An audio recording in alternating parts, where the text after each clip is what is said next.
I always longed for the simplicity of an ordinary family. Growing up in foster care, I was familiar with the feeling of being alone in the world. I had foster parents as a child, but no blood ties. What I truly yearned for was a family of my own, the perfect family with a loving husband, adorable children, and me.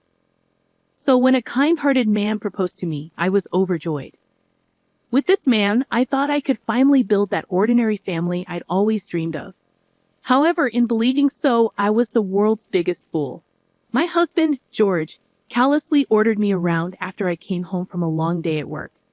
"Hannah, make dinner now. Mom and Emily are starving," he'd say barely 2 seconds after I walked in the door. George, my mother-in-law, my sister-in-law, none of them ever thought of cooking. My name is Hannah, and I found myself stuck with this terrible family. At 29, I worked for a large corporation where George was also employed. We met at the same company. George was 30 years old, but since he couldn't get into college right after graduating high school, we ended up graduating college at the same time. First of all, it's important to mention that George was currently unemployed. He had a dispute with his boss in the sales department and quit his job. George was angry, claiming his boss was cold-hearted, but I knew otherwise. Even though George and I were married, we worked in different departments of the same company. I worked in the general affairs department, handling office work. My dedication and hard work were trusted and respected by my colleagues. During this time, the sales department manager, where George worked, came to me for advice. Nervously, I asked him what the matter was. He tiredly opened his mouth and explained that George had suddenly handed in his resignation that day.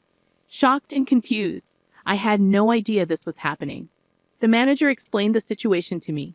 George would casually leave work, even if his tasks weren't finished, and he'd dump his overtime work on his colleagues. When confronted, he would lash out in anger, claiming that we shared housework since we both worked.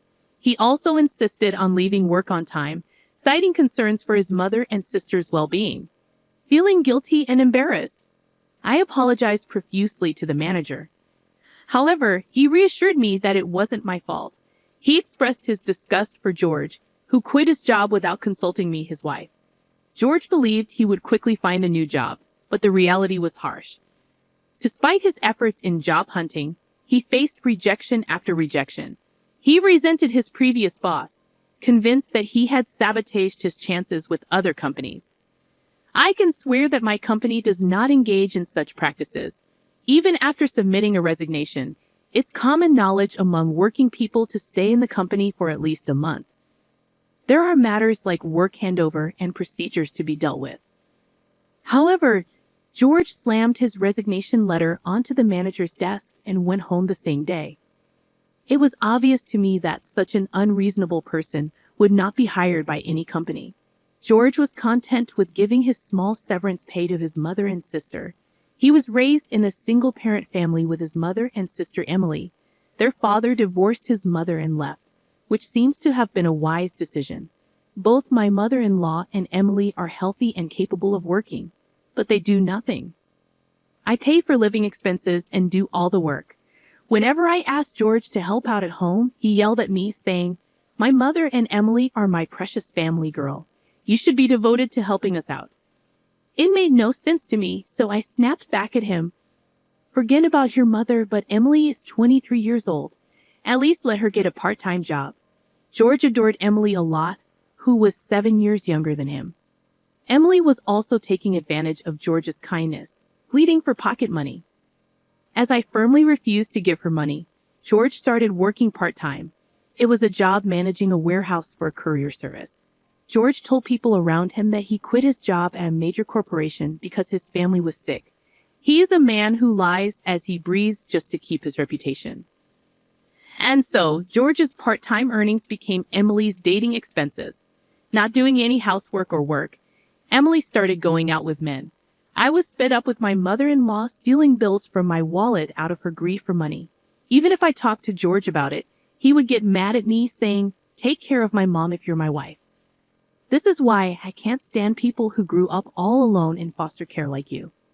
My mother-in-law scoffed at me, calling me wicked. I was living my days with the worst family. But one day, an encounter that changed my depressing daily life arrived. When I came home after buying groceries after work, there were unfamiliar shoes at the entrance. Large-sized men's sneakers. I thought we had a guest over since the shoes were larger than George's. Then a young man popped out. He was tall, had a handsome face, and his hair was light brown. When I thought Emily had brought her boyfriend, the man apologized, saying, "I'm sorry. I was in the words of dating Emily, but I'll take it back." Contrary to his frivolous appearance, his tone was polite, a wise young man making sound judgments. I spontaneously asked the young man who was about to leave with his sneakers on, "What's your name?" "I'm Emily's sister-in-law, Hannah," I introduced myself. The young man looked up and smiled a little. He looked like a player, but he had a smart expression. After he finished putting on his sneakers, he introduced himself. "I'm James. I work as a bartender." According to him, Emily confessed to him, and he was about to accept, but he declined. The reason was that Emily showed her true nature and spilled everything because of alcohol. "All my money is from George's part-time job. My sister-in-law is stingy and ugly. She makes me work and do housework." James deeply regretted that he was inexperienced and couldn't spot a good woman because of that. But he's a kind-hearted person who couldn't leave drunk Emily alone and sent her home. Moreover, James paid for the taxi fare. Just at such times, both George and my mother-in-law were not at home. So James got our house key from Emily, who was wasted, and carried her to our living room. I couldn't just leave her at the entrance. "I swear I didn't steal anything, ma'am," he pleaded. He seemed to be studying at a vocational school during the day and working as an apprentice bartender at night. Emily had called him out after school, claiming to work at a clothing store. James didn't see through Emily's lies until the last moment. Despite his flashy light brown hair, he was a serious and sincere young man. His natural hair color, a mix, matched the flashy appearance. "This is the business card for the bar I work at. Sorry for the trouble. He's running late, but he said he's ready to work now," he explained. "Thank you for bringing Emily home." "Have a great shift," I replied, smiling as James left. Normally, I would report a young man who was at home without permission and had a connection with Emily. But I intuitively thought that James was a trustworthy person with good nature. It was a silver lining that he hadn't been deceived by Emily. When I entered the living room, Emily was indeed drunk and asleep. Annoyance aside, to avoid dealing with a potential cold, I covered her with a blanket. Suddenly, Emily woke up and opened her mouth, unable to pronounce her words exactly. "Hey, where's James?" "My boyfriend with the brown hair, so handsome," she mumbled, checking her phone. James had verbally told her he couldn't date her, but it was in vain. Emily was too drunk to understand James's intentions. Cleverly, James had politely declined through a text. Emily had no recollection of revealing her true nature. She cried and grew angry, feeling like James had abandoned her. "What's wrong with me? I've been deceived," Emily wailed, oblivious to her own deception. Ignoring the commotion, I started cooking dinner. When George and my mother-in-law came home and heard Emily's side of the story, George became furious. "Did he mess with you, Emily? Where does he work? I'll punch him for you. We're going to demand damages." Indeed, poor Emily was foolish and pitiful, completely due to her own resentment. As I worried about causing trouble for James, Emily glared at me. "Anna, did you say something to James?" she demanded, showing me the text on her phone. The message read, "I can't date a liar." Emily had drunkenly revealed everything but thought I was the one who tattled. George and my mother-in-law also confronted me. So I explained the truth of my encounter with James at the entrance. He was trying to take care of Emily and was about to leave the house when we ran into each other. "That's all," I asserted, making it clear that I hadn't said anything unnecessary to him. George clicked his tongue and turned his face away from me. "Emily, let's eat sushi today. It's premium sushi," he declared, deciding to order sushi delivery on his own and indulging with my mother-in-law and Emily, all on my tab, without touching any of the dinner. As I sat alone, eating the dinner I had prepared, the laughter of the three of them echoed through the house. Eating sushi as a family is the best. It makes up for the usual terrible cooking, George remarked between bites. Really, it's so delicious it compensates for the usual bad food. My mother-in-law chimed in, joining the laughter. Agreeing with them, George laughed along, enduring their mockery. But amidst their joviality, I felt an overwhelming sense of emptiness. Is this the family I had yearned for when I got married? How foolish I had been. Suddenly, the face of my only family member, with whom I had become estranged after marriage, floated in my mind. For some reason, I recalled James's kind smile and felt a pang of longing. Several days later, a turning point arrived while I was cleaning the house on my day off. George brought me a bank book. Seeing the deposit notification, panic surged within me. The bank book recorded the savings I had carefully accumulated before our marriage. With a triumphant look, George handed me the cash card. I'm giving the $100,000 you saved to my parents and sister. If you refuse, we divorce, he declared. This was the money I had been saving for our future child's expenses. I had hoped that having a child would change things, that George might distance himself from his mother and Emily. But George crushed those dreams, saying, I care about my mother and sister more than our kid. Do as you like. Realizing that building a happy and ordinary family with George was impossible, I showed him the divorce papers I had prepared. If you accept this, we're getting a divorce. It's over between us, I stated firmly. With joy, George filled in the necessary information on the divorce papers and handed them back.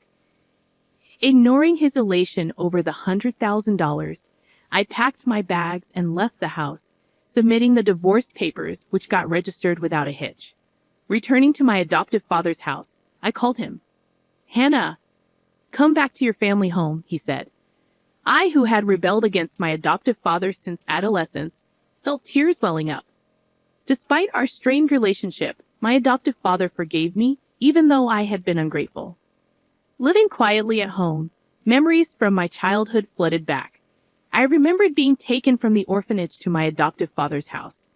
At that time, I had an adoptive mother who loved me as if I were her own daughter, but she passed away from illness. During my junior high school days, I began rebelling against my adoptive father. His frequent absences due to work left me feeling lonely. But upon reflection, I realized that both my adoptive father and late adoptive mother had cared for me deeply. Fixated on the idea of a normal family, I had overlooked the love of those closest to me. Now divorced, I felt a huge burden lifted off my shoulders. With this weight off, I threw myself into my work. It was during this time that I ran into James again. As I was leaving work one day, I bumped into the sales department manager in the elevator hall. Good job today. I greeted him, to which he kindly responded, You've been through a lot. You look better than before, and I'm so happy for you. He sincerely praised me for holding up well after my divorce. As I bowed and entered the elevator, the manager's tone turned serious. There's a bar that's been talked about in the sales department, he mentioned. I want to go, but it's a bit too fancy for an old man like me. Despite being married with children in high school, he expressed curiosity about the place. What kind of place is it? A cafe or something? He wondered aloud. He then humbly asked me to accompany him. Knowing the manager's sincerity, I agreed to accompany him to the bar. The bar, recommended by the manager's colleagues, turned out to be a hidden gem in the basement.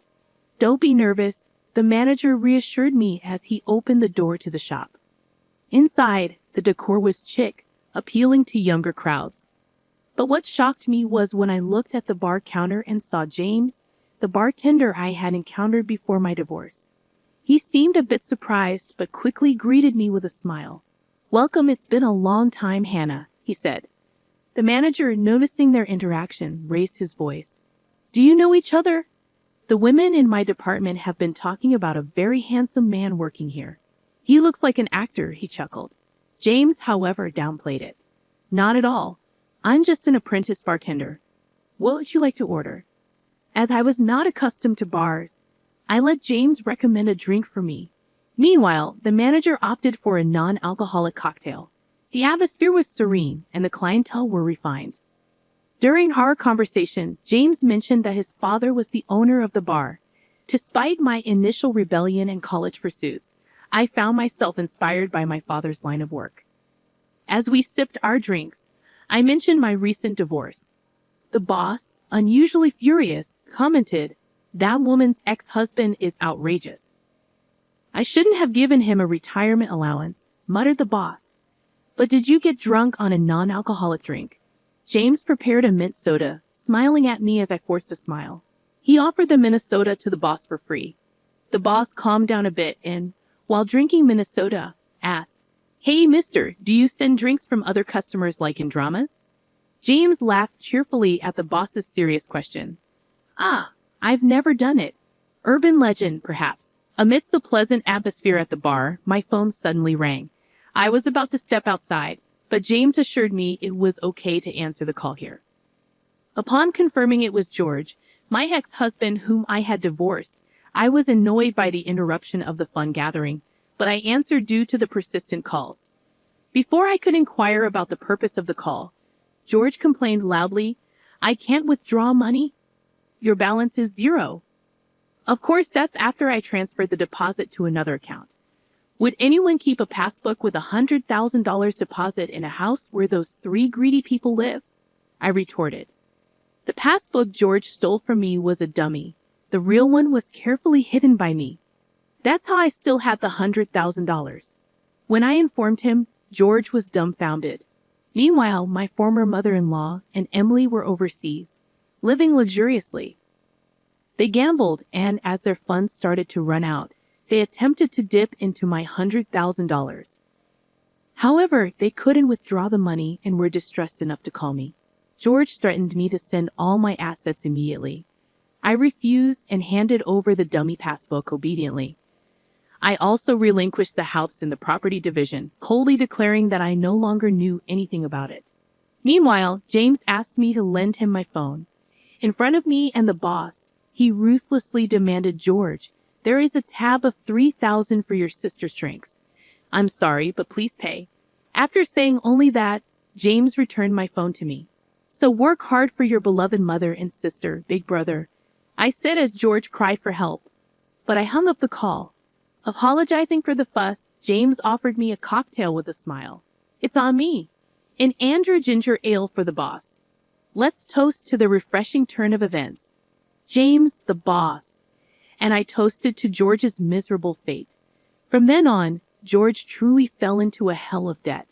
When he was at a loss in a hotel overseas, a kind gentleman approached him. The gentleman, a precedent in finance, offered to lend him money if George was in trouble. George, not direly in need of money, jumped at it without considering the interest. As a result, his debt ballooned to $500,000, and he was in a crisis. The kind gentleman even prepared a job for him to repay the loan.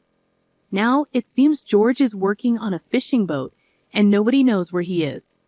Emily and my mother-in-law had an obligation to repay.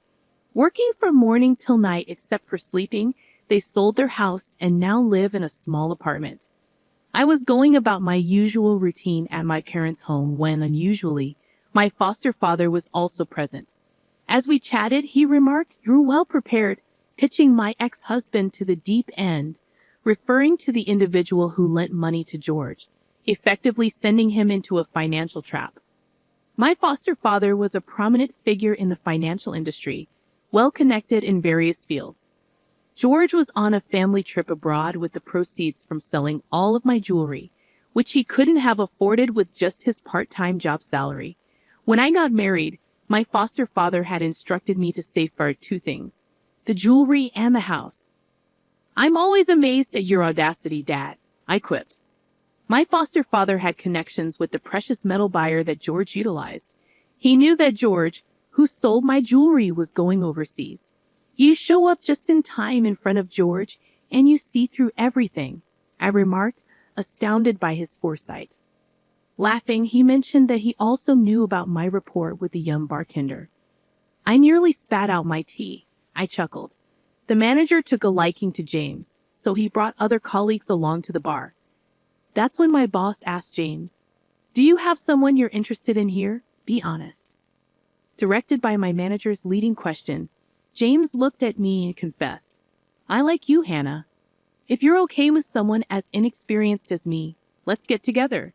Stunned, I reminded him of our age difference in my divorce. But James persisted, expressing his feelings earnestly. In an unexpected turn of events, I found myself with a 23-year-old boyfriend. My manager was overjoyed, declaring himself my wingman. I intended to tell my foster father about James later, but he found out when I mentioned visiting James' bar. He's a very nice young man, my foster father remarked, contrasting him with George. My foster father had always been fiercely protective of me, and though he could be extreme, he was a kind father. I felt grateful to have him in my life. When I shared my plans to start a new family with James, he smiled and congratulated me. Next time, I plan to take a break and go to the hot springs with my dear foster father, with James joining us. I promised to marry James, and I could already envision a harmonious family dynamic between my father and James. With a smile, I reported my plans to my father, who returned the sentiment with warm congratulations. Congratulations, Hannah, he said, sealing the approval for my new journey ahead.